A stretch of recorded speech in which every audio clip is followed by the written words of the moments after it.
Let it be known that driving is a notoriously expensive habit, probably more so than my crippling addiction to soda pop, and that's certainly saying something. But it goes without saying that I live in California, where driving is more expensive than literally anywhere else in the continental United States. With the island state of Hawaii being its own exception because, well, too many reasons to list here. Now, if you have gone to a gas station in California, and probably other states as well, then you've probably seen a label like this one. In essence, it lists all applicable taxes that you pay for every gallon of gas that you pump. Obviously, the federal government has their own tax rate, and California has theirs. If there are any local taxes, they're also applied here. Then there's the cap and trade and LCFS carbon taxes, which is all climate change related. Do not ask me how any of that works. It is far and above my pay grade. Lastly, of course, you have sales tax, because you're purchasing a non-food item at a retail store. Yes, seriously. You may have noticed that the tax rates are wildly different between gasoline and diesel fuel. And there are two reasons for this. The first, obviously, is one pollutes far more than the other. While diesel emissions can, in some circumstances, emit less carbon dioxide overall, the trade-off is a drastic increase in nitrogen oxides, which are toxic, and solid particulates, which are also toxic. This is why diesel engines require particle filters and gasoline engines do not. Yet, anyway. Though the second reason is what we're more focused on for today's topic. Gas taxes are used to fund road maintenance across state and federal highways. It is believed that those who use the roads more are the ones tearing up the roads more, and because they pay for more fuel, these taxes are a way to make those people pay their fair share. Yet the logic is a hell of a lot more convoluted once you put it under even the slightest amount of scrutiny. For the period from July 2023 to June 2024, the California gasoline tax rate was roughly 57.9 cents per gallon. The state diesel tax rate was 44.1 cents per gallon. And while that may seem like less, consider the following. Your modern lightweight passenger vehicle, whether it's a small car, an SUV, or even a light-duty truck, is going to have fuel economy in the low 20s minimum, with some vehicles getting more than double that, obviously. Compare that to a commercial truck or semi-truck, which is getting 6 miles per gallon, optimistically. The heavy-duty vehicles in higher weight classes are also the ones purchasing 2 to 3 times as much fuel to cover the same distance. So here you'll see a tax cost per mile to drive 100 miles between these different classes, and it's way higher for the heavier vehicles simply because of fuel quantity. But that also equates to fuel taxes on the whole being regressive taxes. They hurt the poor more than they hurt the rich. Rich people obviously can afford more fuel-efficient vehicles, but poorer people are stuck with used vehicles, often lesser maintained vehicles, ones which may have gotten fuel economy in the low 20s initially at best, but these days would be lucky to get more than 16 miles per gallon on the highway.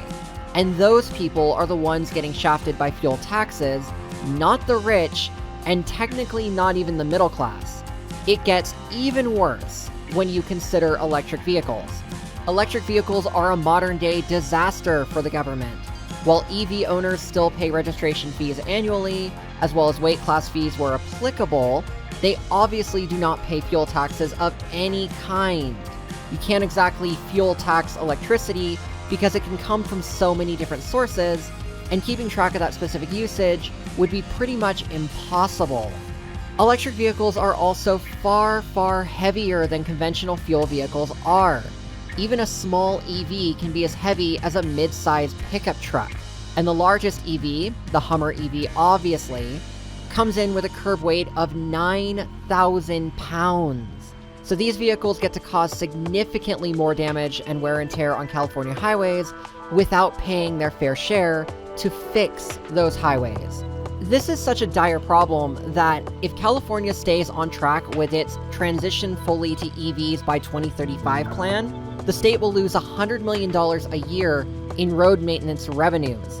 And the roads will absolutely be in tatters long before that anyway. So what can be done about this issue? That is the question circulating in lawmakers' minds right now.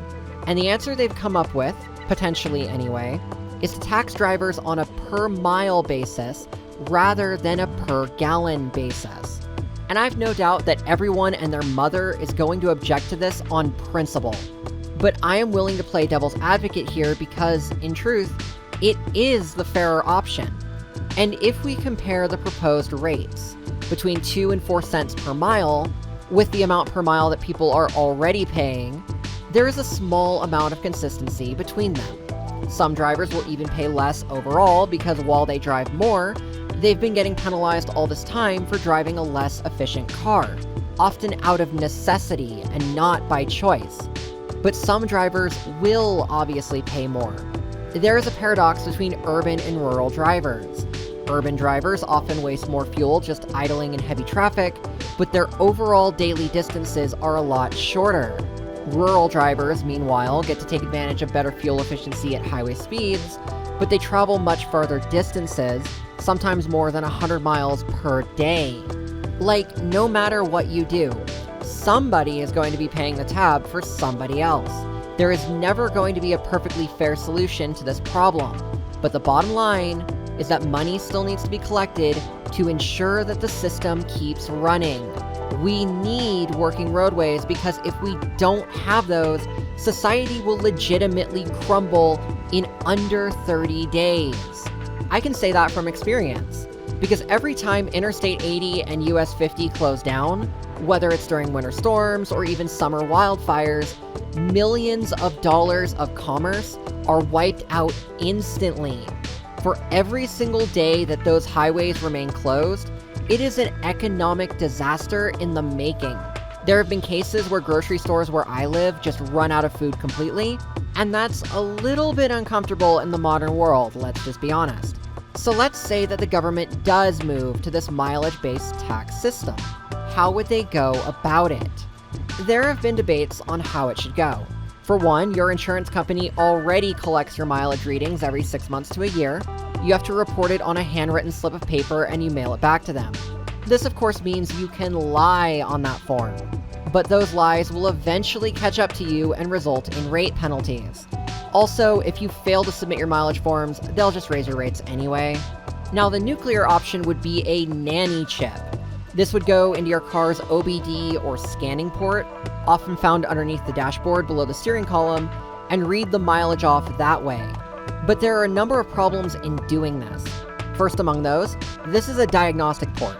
This port needs to be utilized by mechanics when the vehicle is taken in for service, meaning the nanny chip would constantly have to be removed and put back in, which has the potential for it to become lost or damaged over time, and then you have to order a new one. And some vehicle owners, like myself, already have something in that port anyway, like a dynamic scan gauge, so having to remove that accessory would be unfair. The second big problem is data privacy. Considering that OBD accessories can read and log everything your car does, that means it could also potentially log things like your average and maximum speeds, or even be used to log driving behaviors if the chip is GPS enabled. This is a massive government overreach that should not ever be allowed under any circumstances. End of story. The third problem is the method of paying this tax. Normally, you pay gas taxes at the time of refueling your car. But if it's logging mileage throughout the year, there is an implication that the tax bill will only come once, maybe twice a year at most. Considering some people's vehicle registrations can already be hundreds or even $1,000, adding another $500 or $600 to that would be financially devastating for some people. And the final problem is government fraud. Because let's say you get taxed on a per mile basis in California, but you drive to Nevada in order to get fuel. It can be inferred that if you drove on Nevada roads to get to a Nevada gas station, and if they tax you at the pump for fuel, then California taxes you for miles, well, you just got double taxed for all the miles that were driven out of state. And at that point, I'd consider seriously lawyering up. So what are we gonna do here? What is going to address all of these problems? While I don't have the perfect solution, I think I have one that people would find a lot more palatable. Every vehicle that is manufactured has what is known as a Vehicle Identification Number, or VIN. This number lists the effective configuration of that vehicle. Basically, its engine type, drivetrain, and other important mechanical stuff. Nearly every vehicle is also rated by the US Environmental Protection Agency. Fueleconomy.gov lists the miles per gallon, or MPG equivalents, and estimated fuel ranges for every vehicle that has been tested, as well as multiple ratings for a vehicle with multiple engine and drivetrain configurations. This includes EVs, by the way. So what you do is you attach a cheap handheld scanner to every fuel pump or EV supercharger in the state, and you push a software update that can scan the VIN number, which is located atop the dashboard of pretty much all vehicles. The pump or charger then has access to the fueleconomy.gov database, and it can, using AI, query the vehicle's fuel economy data. After fuel or electricity is dispersed, the quantity is converted to a range total, an estimate of the number of miles that driver will get following that fill up or recharge. That total is then prorated at the above 2 to 4 cents per mile, and the final total is then debited as a separate transaction.